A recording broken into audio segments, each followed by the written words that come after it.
Welcome to the Slop Farm. Enjoy the video. You start by confirming why a penalty occurred.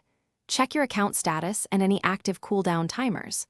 Once done, stabilize your connection, switch to wired, close background uploads, and verify region and ping. Make sure the client is fully updated and run the repair tool. If necessary, run Valorant as administrator to avoid file access errors. These first steps remove the common automatic triggers and immediately reduce the chance of repeated penalties. You now address behavior that leads to penalties. Eliminate AFK by binding movement and by keys, and practice quick rotations to stay engaged. Next, prevent griefing flags, mute or report toxic players but remain focused on objectives, and never intentionally sabotage your team. Make clear, short callouts and confirm your intent to play each round.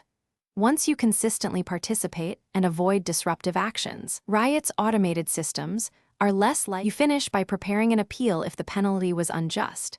Collect match ID, timestamps, and any proof, then submit a concise, factual ticket to support.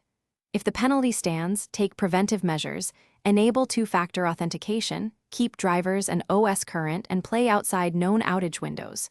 If problems persist, reinstall the client and include logs when contacting support. One troubleshooting tip: if appeals fail, a full client reinstall, plus fresh drivers, often resolves lingering false positive penalties. Thanks for watching. Consider subscribing if we helped you today.